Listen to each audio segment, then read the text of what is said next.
Aborto é uma questão de saúde pública? Sim ou não? O Ministério da Saúde informa que cerca de 1.500 mulheres morrem ao ano no Brasil praticando aborto em clínicas clandestinas, algumas delas em casa mesmo, fazendo uso de medicamento abortivo, principalmente Citotec, e que metade dessas mulheres vai parar nas emergências médicas e que mais que a metade delas morre por complicações ou hemorragias antes mesmo de chegar ao pronto-socorro. Então, a legalização do aborto é vista como questão de saúde pública por alguns pequenos grupos. O que pode ser feito para impedir que tantas mulheres morram praticando aborto clandestino? Será que legalizar é a solução? É sobre isso que nós vamos falar no vídeo hoje. Mas antes, dá um like aí, curte o canal para que o YouTube compartilhe com o maior número de pessoas esse conteúdo. Se você não é inscrito, se inscreve aí no canal, não custa nada, é de graça. Sobre o aborto, você sabe o que é aborto? Aqui temos dois significados do aborto. Interrupção voluntária ou provocada de uma gravidez. O próprio feto expelido ou retirado antes do tempo normal. Entenda que, com ou sem vida, o feto expelido ou retirado antes do tempo normal caracteriza-se aborto.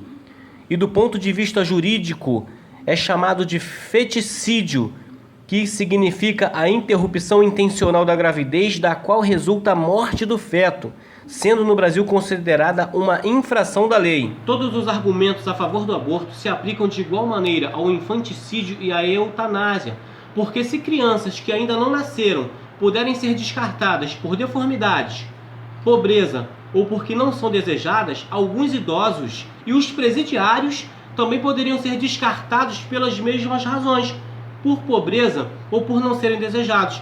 Não existe diferença legítima entre aborto, infanticídio e eutanásia. Existe muito debate no Brasil a respeito da legalização do aborto por feministas que são ligadas a alguns partidos políticos, principalmente o PSOL, e que buscam a descriminalização do aborto até a 12ª semana de gestação, porque elas alegam que é uma questão de saúde pública e não assassinato. Elas alegam que não é assassinato porque, segundo elas, o feto ainda não é uma pessoa e que não se pode comprovar o início da vida. Você tá falando sério?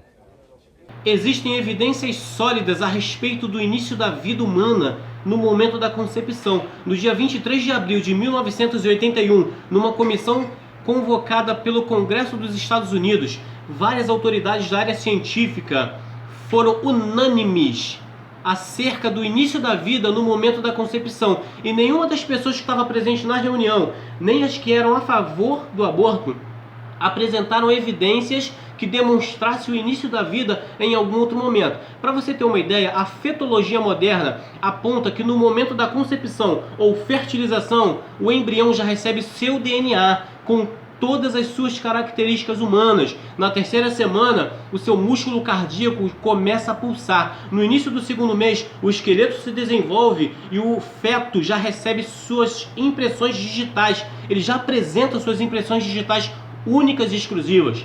Eu concordo que a mulher tem a liberdade para fazer o que ela quiser com o corpo dela, mas o feto não é prolongamento do corpo da mulher, é um ser humano, é uma vida. O artigo 5º da Constituição Brasileira, ele diz que o direito da vida deve ser inviolável, mas o que fazer para proteger a vida da mãe? Como proteger a vida da mulher? Vamos ver o que diz o Código Civil e a Convenção Americana dos Direitos Humanos? Olha o que o Código Civil no artigo 2º nos diz. A personalidade civil da pessoa começa do nascimento com vida, mas a lei põe a salvo desde a concepção os direitos do nascituro. Agora olha o que a Convenção Americana sobre Direitos Humanos nos diz, no seu artigo 4, que trata do direito à vida. Toda pessoa tem o direito de que se respeite sua vida. Esse direito deve ser protegido pela lei e, em geral, desde o momento da concepção. Ninguém pode ser privado da vida arbitrariamente.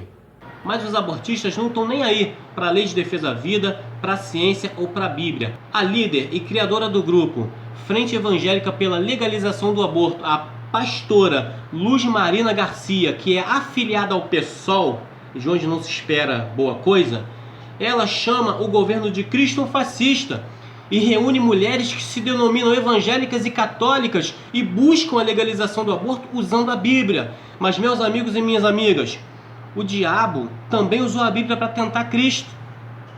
E assim como o diabo usou a Bíblia para tentar Cristo, hoje em dia pessoas usam a Bíblia para justificar diversas atrocidades e atos desumanos. Tem gente que usa a Bíblia para justificar a homofobia. Tem gente que usa a Bíblia para justificar a intolerância religiosa. Então tem diversas pessoas usando a Bíblia, texto fora de contexto, para justificar diversos atos desumanos.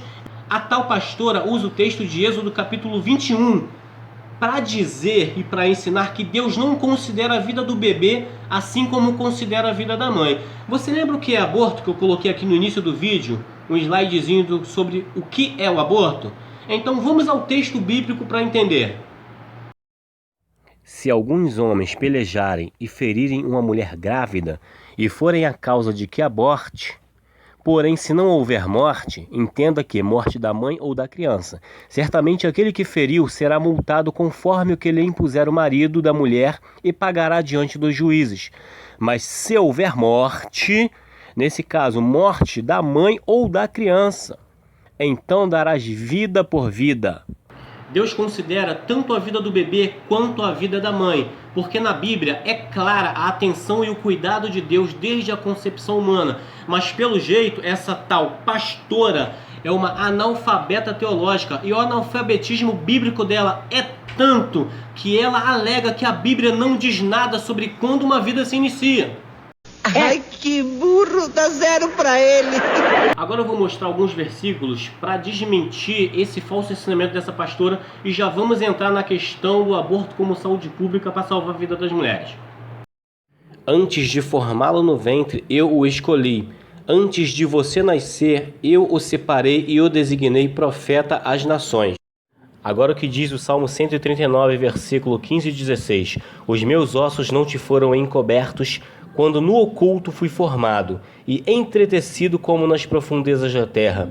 Os teus olhos viram o meu corpo ainda informe, ou seja, embrião.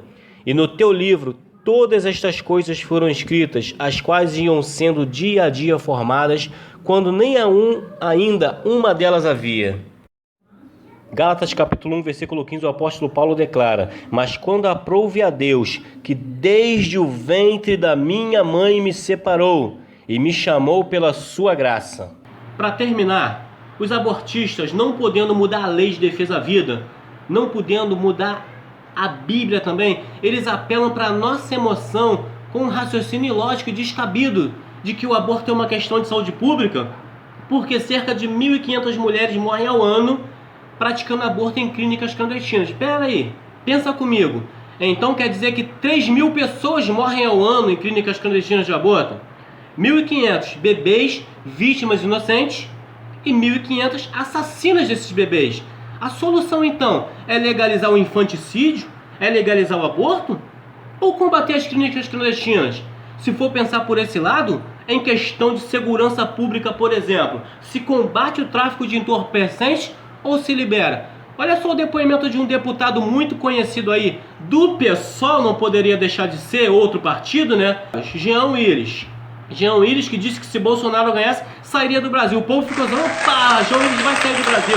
Quantos de vocês não aplaudiram essa declaração dele que ele não cumpriu, infelizmente? Eu pergunto, nenhum de vocês tocaram no papel da legalização e regulamentação das drogas ilícitas como algo fundamental para reduzir o crime, os outros crimes, para reduzir o número de homicídios, de encarceramento e para, inclusive, tornar a atividade desses garotos, essa juventude que está nas favelas, uma atividade legal, da qual eles possam se dedicar. Então libera o tráfico de drogas e assina a carteira de todo mundo. Essa é a solução. Para você ter ideia, no primeiro semestre de 2020, 3.148 pessoas morreram vítimas do confronto da polícia com traficantes. Cerca de 6.000 pessoas morrem ao ano no Brasil, vítimas do confronto da polícia com traficantes. Então, por questão de segurança pública, vamos legalizar as drogas, vender em botequim, banca de jornal, farmácia, supermercado. Essa é a solução? Essa é a solução, na sua opinião?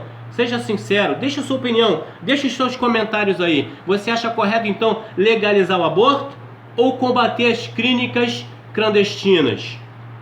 Deixa a sua opinião aí no comentário. Agora, você que quer abortar, sabe qual é a solução, Brasil? Para minimizar e até acabar com a mortandade de mulheres na prática de aborto, sabe qual é a solução? Não aborte. Minha filha, você que está gestante, você não quer essa criança, você está pensando em abortar, não aborta não. Procura uma assistente social e fala: minha senhora, eu não quero essa criança. Meu desejo é abortar, mas não vou abortar porque é crime e porque vai colocar minha vida em risco. Porque vai colocar sua vida em risco, você pode morrer fazendo isso. Vai no assistente social, minha filha, e fala com ela. Porque na maternidade, através dessa assistente social, na maternidade você vai sair sem a criança. E lá vai ter uma família para acolher essa criança e dar o amor e carinho que você não quer dar. Que você poderia dar, mas você não quer dar. Você tem as suas razões e os seus motivos. Mas não aborte, não ponha sua vida em risco praticando essa atrocidade nojenta. Vai na assistente social, faz isso. Lá na maternidade alguém vai cuidar dessa criança, tá bom? Fiquem todos na paz, um forte abraço a todos.